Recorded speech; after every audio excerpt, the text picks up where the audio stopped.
Okay, so we are translating expressions. This corresponds to section 1.1 in your textbook. So there is textbook work for this, and you'll have some homework on it, and we'll do a little bit of practice in class.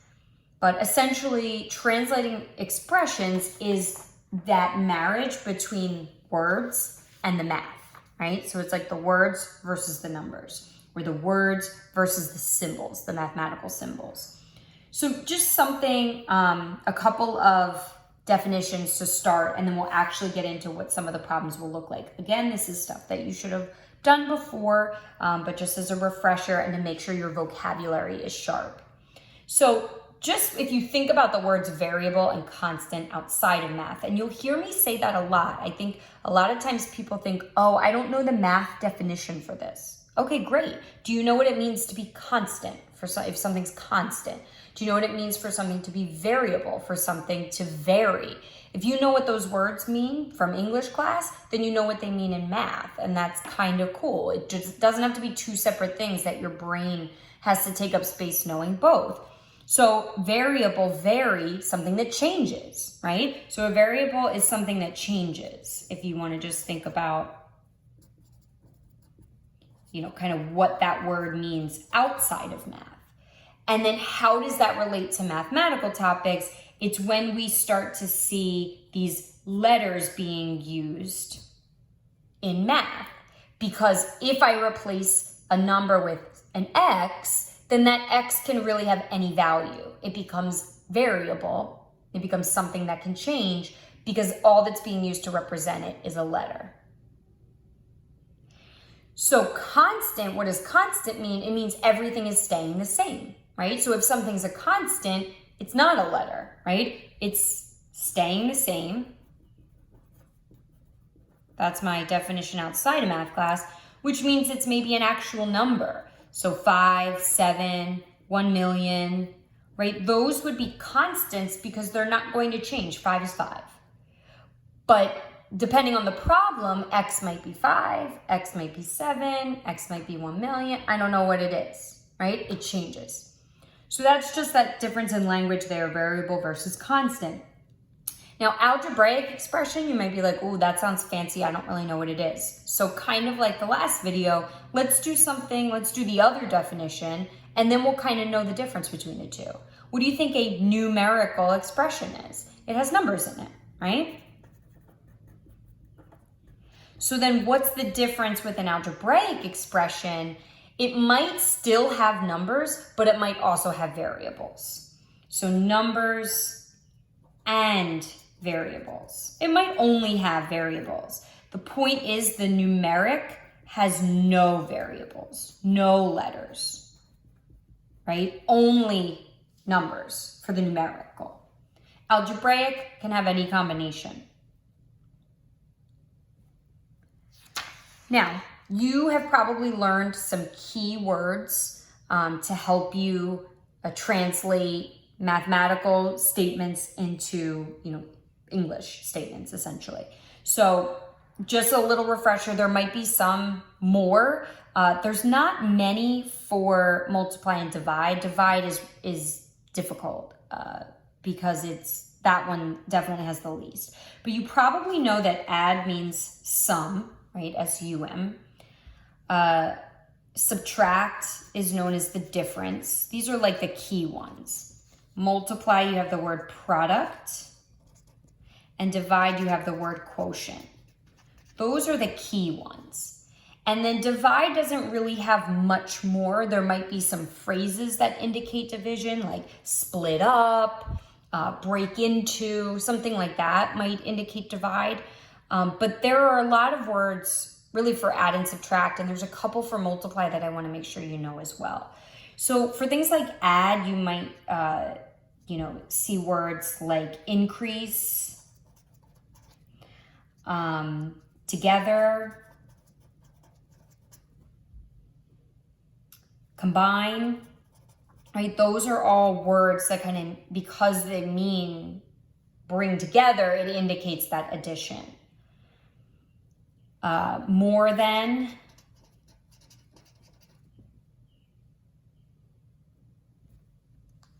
right? So that's a good one. So if more than works for add, what do we think works for subtract? Less than, right? We said difference, take away, that's a good one. There's probably so many more that you guys can think of for add and subtract, and that's great. Add them to your list.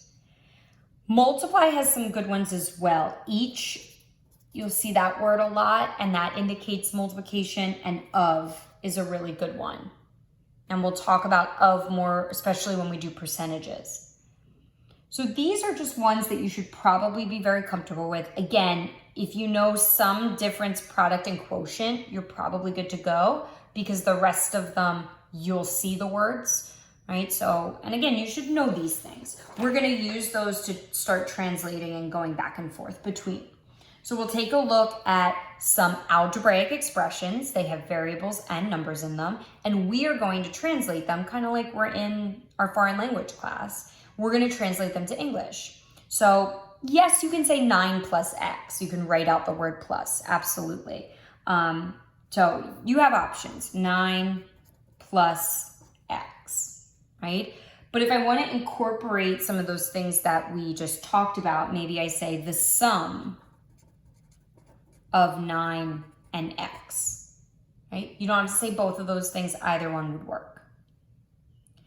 Now, when you do a difference, when you do subtraction, you just want to be careful, because a lot of students choose to use the phrasing less than, but they don't use it properly. So I would suggest that you say the difference between t and 3. I think that's probably a safe bet, but you should be comfortable with using the less than phrase. So let's make sure we're using it properly. When you use the less than phrase, you actually have to start on the right, and that's the number that is less than the starting value. So if I want to translate this, I would actually say 3 less than t. If you flip-flop that and say t less than 3, it's not the same thing.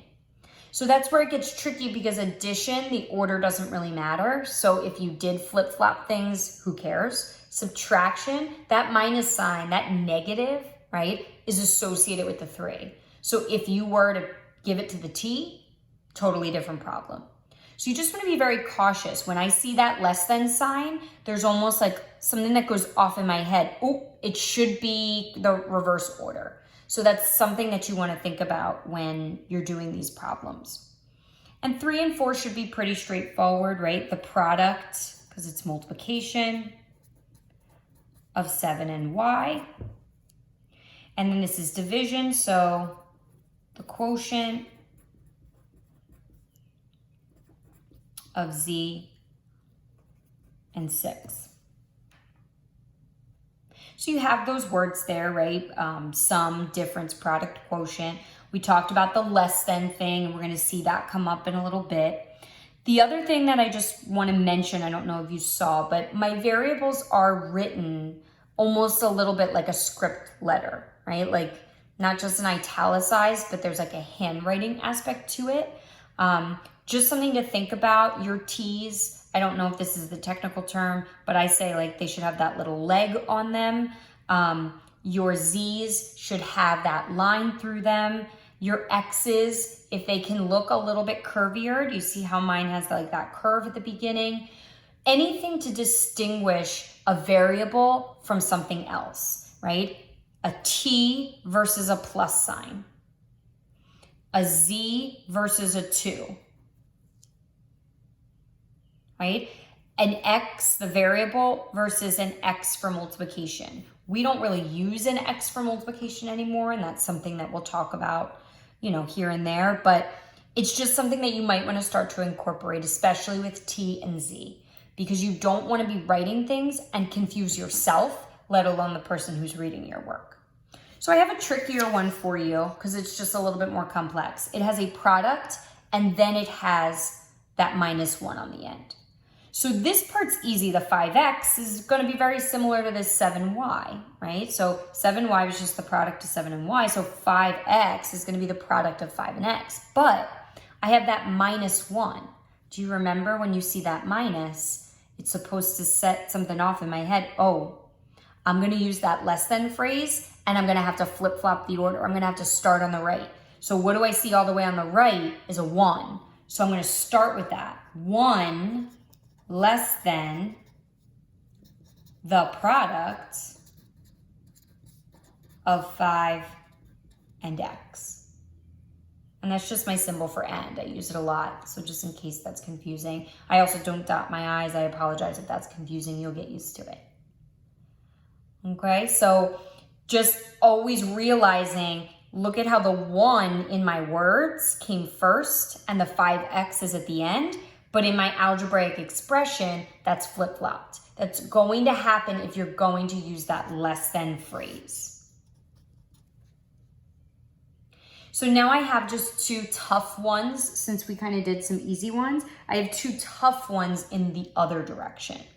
So I have 8 less than, and that sets off an alarm in my head. That less than tells me that 8 is actually going to be all the way over here. So I'm going to leave space. I don't really care how much space I leave, but that minus 8 is going to come at the end. So I put it all the way to the right, as far to the right as I can. So 8 less than the product of x and 4.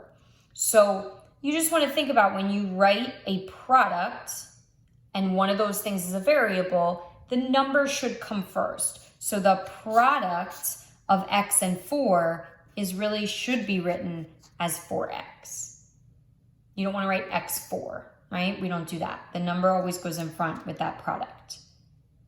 And then what I always like to do is after I write something down on my paper, and this is probably a theme for the entire year, right? I don't really care what topic we're talking about, what chapter we're in.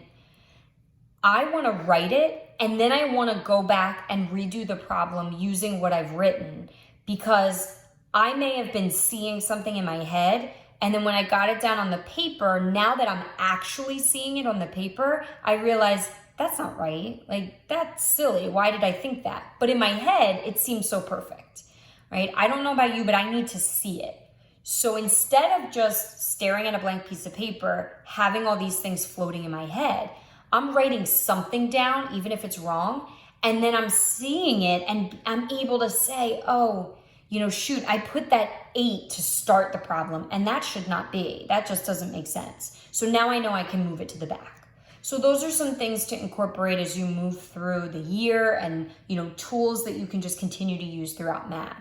Write something down, something to start with. Staring at that blank piece of paper is going to force you to have to visualize it until you get the right answer. And that's a very daunting task and sometimes impossible. So I'm not going to mess with that. I'm going to write something down and just tweak it, right? Fix it from there. So twice means 2, right? 2 times. 2 times is what twice means. So twice the sum of a number x and 8. So how do I write a sum of a number x and 8? Well, sum is just plus, right? So that would be x plus 8. Now this is twice that entire sum. So if I just put a 2 in the front like this, that's only twice the x. It's not twice the sum of x and 8. So you want to be very careful, because if this is what you write, you haven't translated it properly. It's close, but it's not the exact translation. If I want twice the sum, that sum is its own entity. It's its own item. So I need twice that sum. I need parentheses. Parentheses are going to be your best friend this year, right? Using them properly is very important in mathematics. Okay, so you have a couple more you can practice with, and some work that you can do in class to accompany this and ask questions.